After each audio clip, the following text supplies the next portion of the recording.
सगळ्यात महत्त्वाचा आज प्रश्न असा आहे की कांदा उत्पादक शेतकरी राज्यातले एकदम हवालदिल झाले. अक्षरशः 5 रुपये किलो दर मिळतोय कांदा उत्पादकांना. याला पर्याय मी पहिल्यापासून सांगतो, एकजूटच पर्याय आहे याला.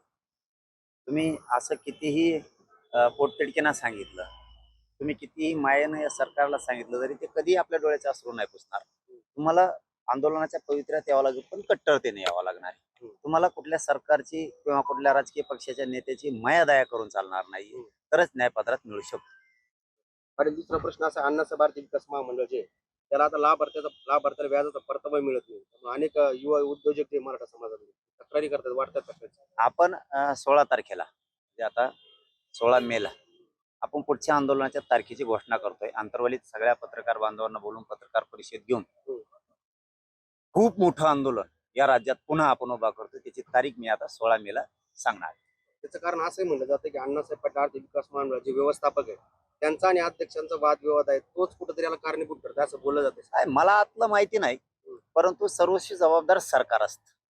कोण अध्यक्ष कोण MD यापेक्षा आहे, यांना अधिकार हे सरकार देत आणि सरकारलाच कामं होऊ द्यायचे नाहीयेत. फक्त सरकारला अध्यक्ष बदनाम करायचा आहे आणि MD पण बदनाम करायचा, अशी एक एकूण भूमिका सरकारची.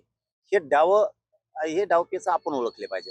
अध्यक्षांनी महामंडळाच्या आणि चेअरमनने सुद्धा हे बदनाम करायचे, पण वाटोळं कोणच होतंय, भरडतोय कोणतं? मराठा समाज. हे लक्षात ठेवा. मराठ्यांचे पोरं त्यांचे सिव्हिल खराब व्हायला लागले, हे कर्जबाजारी व्हायला लागले.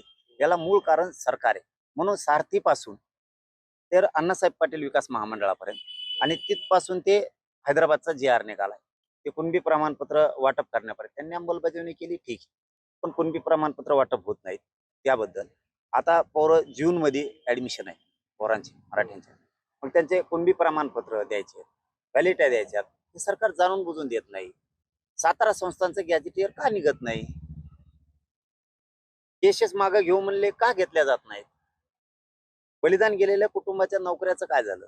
MIDC देऊ बोलले ना तुम्ही, तो JR निघाला नाहीये, विद्युतचा JR निघाला नाही.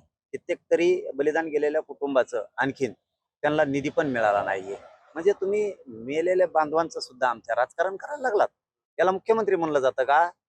याला मुख्यमंत्री म्हणणार का तुम्ही? म्हणूनच या सगळ्या विषयावर फायनल तुकडा एक घाव घालायचं ठरवलंय आणि या राज्यात खूप मोठं आंदोलन उभा राहणार आहे. त्याची तारीख आता आम्ही 16 मेला आंतरवलीत पत्रकार परिषद घेऊन तारीख फायनल करणार आहेत.